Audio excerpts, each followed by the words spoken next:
Welcome back. Well, Audie is behind us sleeping, and I had started this video earlier, and Audie he wanted to be in the video so badly that he distracted me to the point where I had to stop and start all over again. So he is in high need. He definitely wants to be a YouTube star today, but for the moment, he's quiet and sleeping, and I am very happy about that.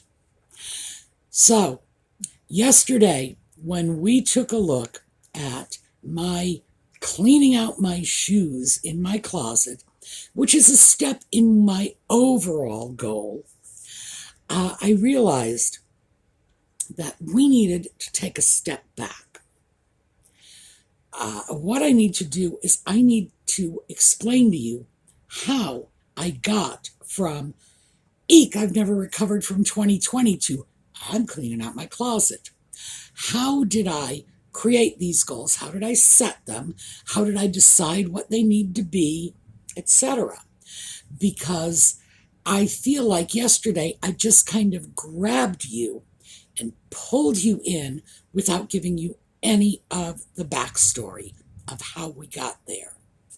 So, when we come back, we are going to talk about goal setting.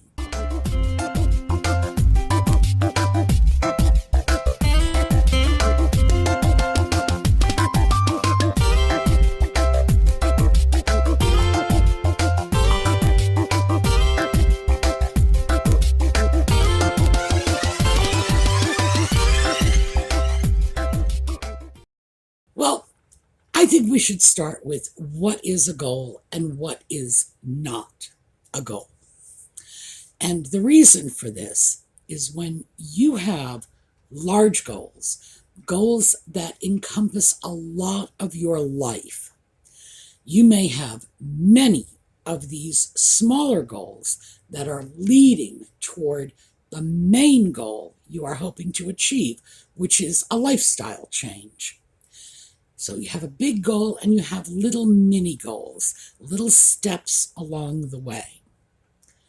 When we cleaned out the shoes yesterday, my goal was not to clear out my shoe collection.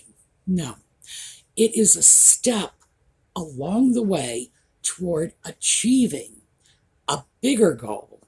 And that bigger goal, of course, is to sort of recapture my life prior to 2020, to get back to that place. Now, that's how I am framing it to you, but when I look at this myself, I am much more concrete, and I will break down that overarching goal into many different areas.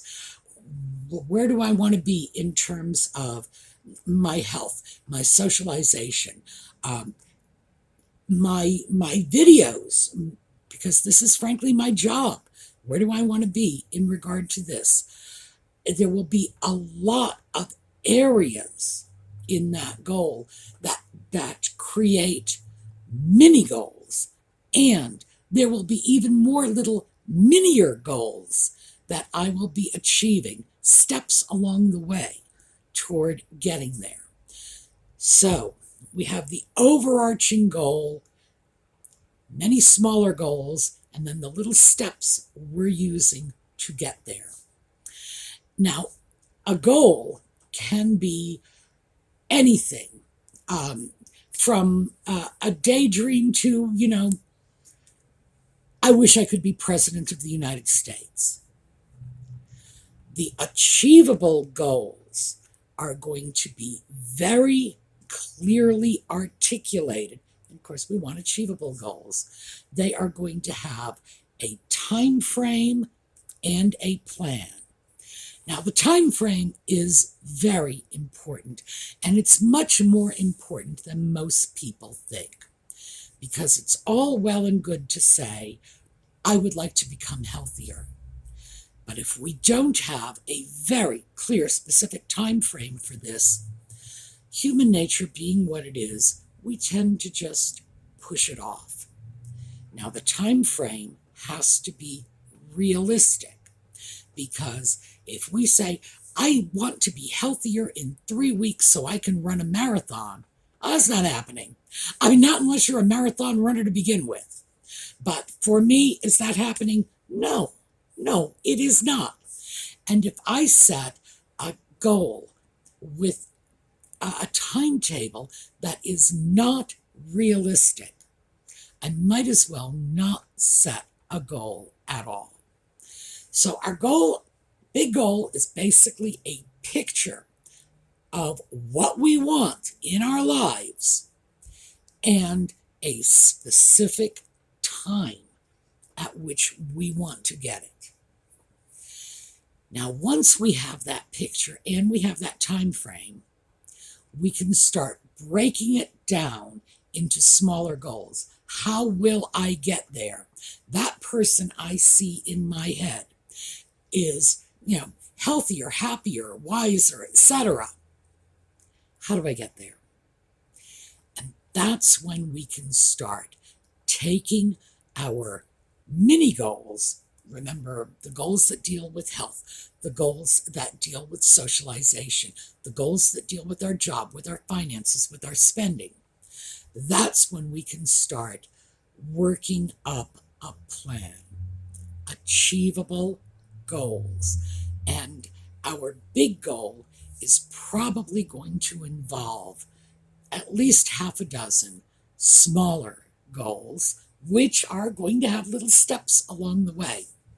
Now, the reason they're going to have little steps along the way is because we want to continue to reinforce our determination, our willingness to work for this goal with a bunch of wins. We don't want to set ourselves up for failure. We want to achieve our goals in little bite-sized chunks so we can do it. If we set goals that we can't achieve, we're just going to end up feeling like failures. We're going to give up. We're just going to stop. And, we're going to grab that bag of Fritos and park our butts on the sofa, turn the television back on. And that's what people do all the time. Setting unrealistic goals is a major problem. It's good to want to reach for the moon. And if you want to put that down as your goal, I'm going to say okay, but don't put a 2-year time limit on it. We need a lot more time than that. And there will be many, many more mini goals along the way. Essentially, you can probably get to any realistic goal given enough time and enough careful strategizing and planning. So we need to make sure our goals are achievable, and to do this, they must be within our control. Very important. If you have a domestic partnership in your home, a spouse, a significant other, in fact, even if you have children or people in your home that you have to deal with on a daily basis, you are going to need to adjust your goals to consider how much is absolutely in your control. So, let me give you an example. Let's say one of your goals, or perhaps your only goal, is to just get your house cleaned up and into that sort of organized state in which it doesn't drive you crazy and you can maintain that state of cleanliness with perhaps 20 minutes of work a day. That's not an unrealistic goal, by the way. That is a goal that most of us could achieve given the proper amount of time and the right number of mini steps. So our plan needs to be good, but most of us could do that. I would like my house to be sufficiently clean and well organized so that I don't have to spend more than 20 minutes a day maintaining it. Very realistic. If I threw, for example, a 6-month time limit on that, I would say that's achievable. Absolutely achievable. The reason I would say that is because I do not have any other humans living in my home with me. I have Audie, of course, and it's always going to be a problem, but as long as I make some adjustments in my timetable for Audie throwing up on the floor, I should be able to get the house clean right on schedule. But if you have other people in your home, you're going to have to consider them and their interests in your goal setting. You may not have absolute control over your physical environment if you're sharing it with someone else. So I say this because very often people will come up with goals that look perfectly achievable on the surface until you realize they have 3 children under the age of 5 running around their house. It may never be possible, at least until those kids get older, to get your home into a state that is self-sustaining in its cleanliness. So we have to keep that in mind. Your goals must be within your control. Another example is, let's say your goal is to have your kids all out of the home and off in college in a year. That's not in your control. What if they don't want to go to college? What if one of your kids meets the love of their life and wants to run away to Tijuana and get married and become a beachcomber? You really have no control over that. So your goals have to be within your control.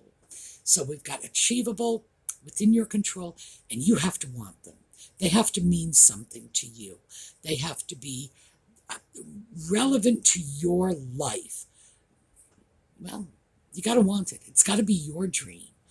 Your goal can't be my dream. My goal can't be your dream, because I am never going to work as hard for a goal that doesn't make sense to me, that doesn't really resonate with me, that isn't something I want. Same with you. So that's what we need to know, starting with our goals and going in. Now, I'm going to give you this, and I actually wrote this down, which was something that I picked up somewhere along the way. Oh, I should tell you, by the way. Yes, I should tell you. My master's degree in adult education actually prepared me to teach people how to set goals. We literally studied that in my master's program. So when I say I picked this up somewhere along the way, I have no idea where I picked it up, but it was probably at a university somewhere. This is a SMART goal system, and it's just a little mnemonic, SMART, S-M-A-R-T. Things like this are helpful when we're setting goals. So let's go over that. Your goal should be one, specific. When I say, I want my life to go back to what it was in 2019, that's not specific. When I sit down and work the goals out for myself, my house was a lot cleaner. I want my house to be much cleaner. That's a specific goal. And all the rest of it falls in. I was going out more. I was socializing more. Each one of those suddenly becomes a very specific goal. I need to do all of these things. I need to address all of these deficits that have crept into my life over the last several years, do it one by one. So I will have half a dozen little mini goals. They will all be specific. So your goals need to be specific. And remember, SMART, so S. Next is M. Measurable. Your goals need to be measurable. There are many ways to measure goals, so don't get scared about that. Let's say I wanted to improve my physical stamina. I do not have the kind of machines you would get in a cardiologist's office to make that determination. I can create my own sort of measurements. I want to be able to walk up a flight of stairs without getting winded. I want to be able to walk 2 miles without getting tired. These are measurable goals. They just have different units of measurement. Tiredness, for example, can be a legitimate unit of measurement. When are you getting tired? So your goals have to be specific and measurable.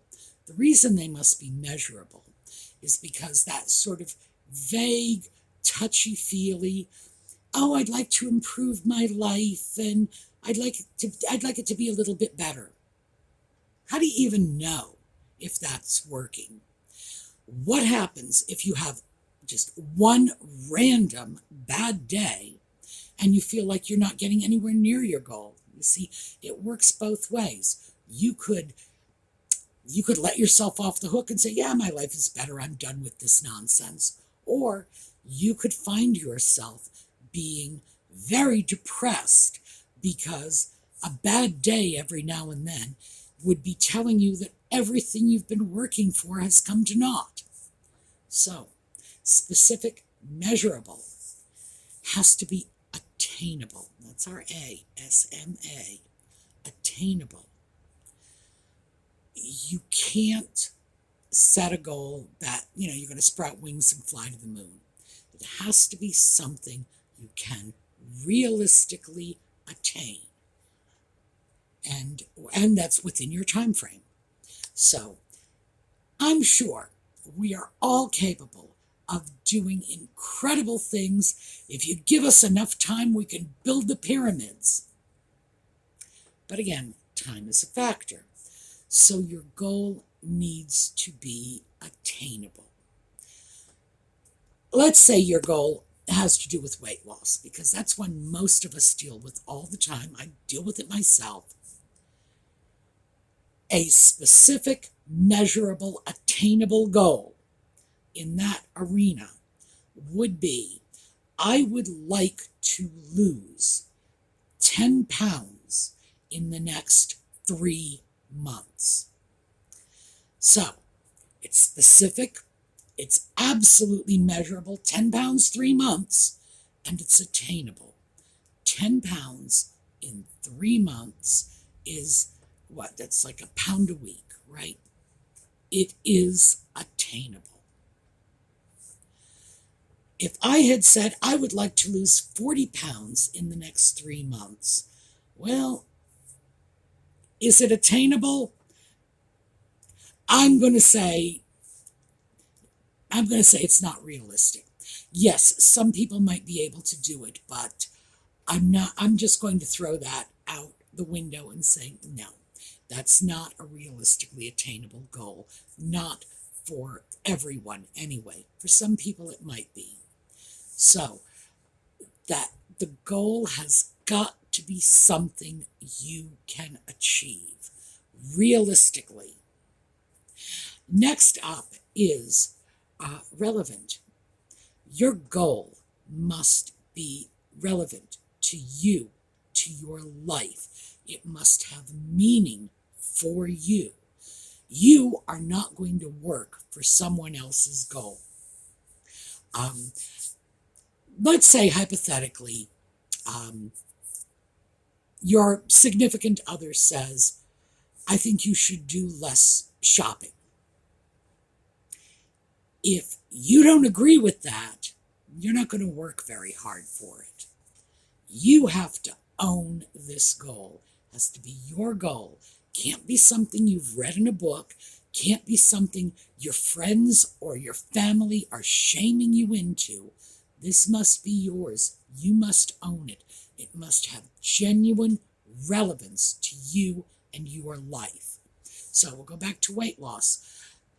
You need to understand that your weight loss is going to improve your health, your stamina, increase your life expectancy, etc., etc. Not just pacify your significant other who has said, gee, you're getting a little fat there, honey. No. So that is important. Relevance to you. You need to own this goal. It has to be yours. And finally, the T is time. Your goal has to have time limits.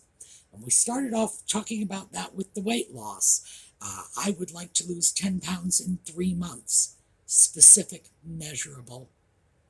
And the third was time sensitive. So I know the third was attainable. The fourth is time sensitive. Whether or not it's relevant to you. But if we take that whole weight loss analogy and say, if that is your goal, remember, specific, measurable, attainable, relevant, time limit. If you want to lose weight, the best weight loss goals are going to be, I want to lose X number of pounds, make it realistic, within a certain time frame, say 3 months, and relevance comes in because of your own attitudes about your weight. You want to be lighter, you want to be a little healthier, you want to be able to move around a little better. It has to have relevance for you and your life.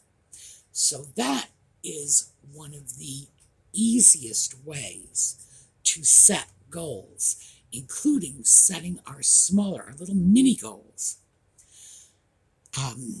Mine was just this giant amorphous, I want to get 2019 back.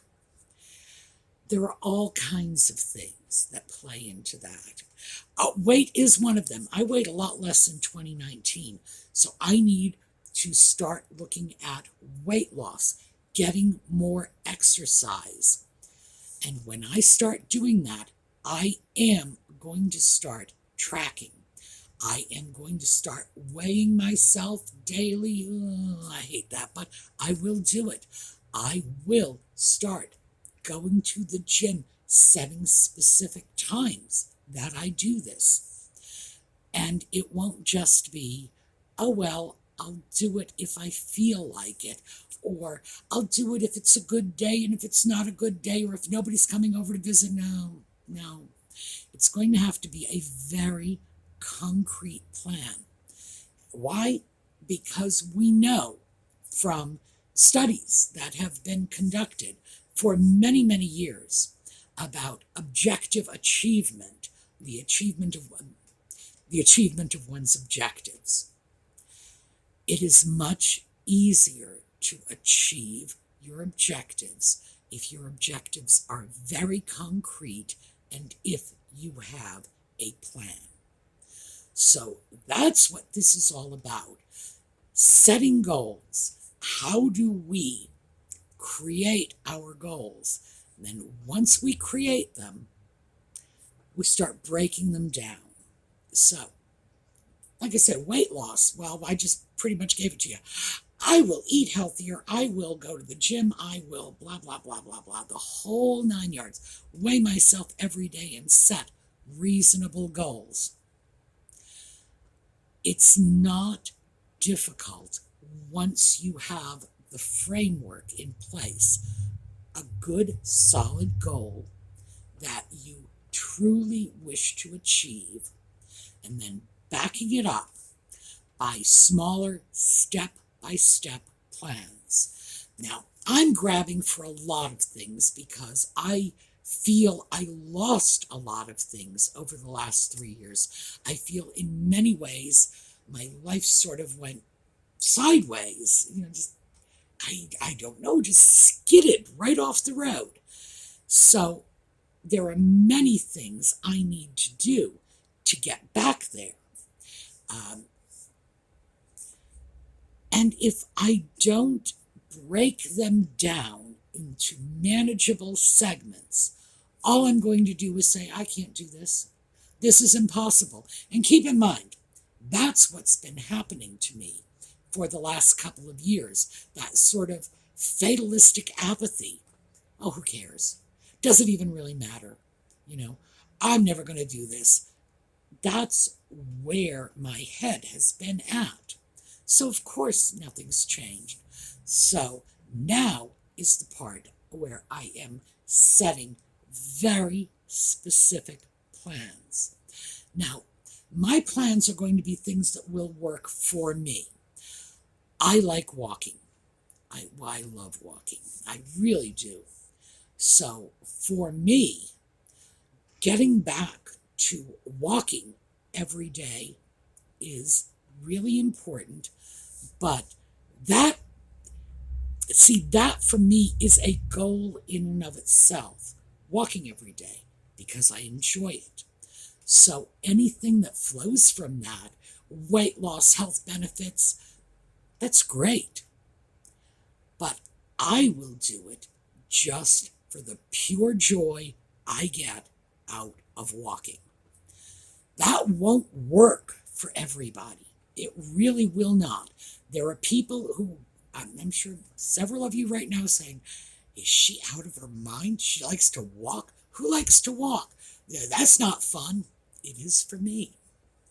So that is why we each set our own goals.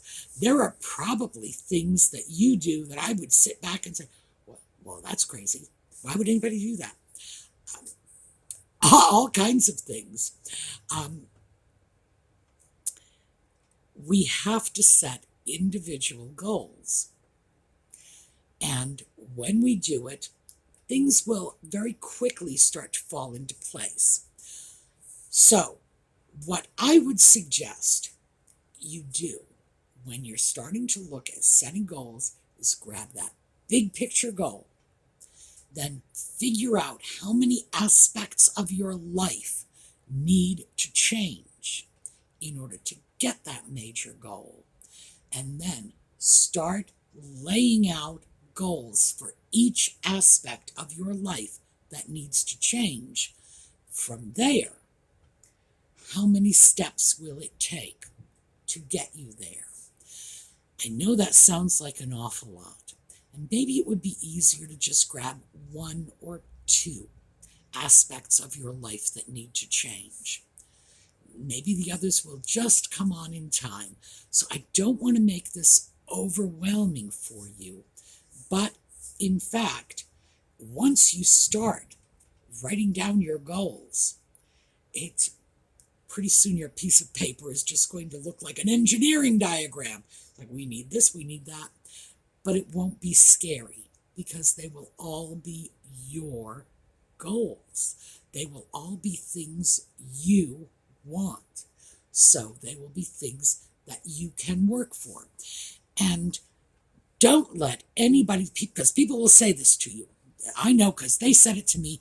In fact, I had a doctor who said to me, what was Napoleon's downfall? He actually said that. And I was like, huh? He said, what was Napoleon's downfall? Like, is he crazy? We know Napoleon was killed by his doctors. He was the victim of serious medical malpractice. His doctors killed him. And this is my doctor asking me, what is he trying to tell me? Well, what he was getting at was Napoleon was fighting a war on two fronts. So he was talking about Napoleon's battle strategy. Meanwhile, I'm thinking, this guy's going to give me lead poisoning. He is going to put arsenic in my medicine. Now,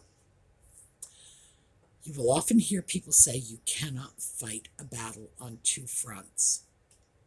Don't listen to them. You can fight a battle on as many fronts as you want to. The idea that you can only work to repair one teeny tiny aspect of your life at a time is utter nonsense. And if you don't believe me, get up tomorrow morning and look at all of the things you do every day that impacts all different aspects of your life, your family's lives, your neighbors' lives, and you will see that no, it's a myth. It is a myth that hurts us when we start to believe it.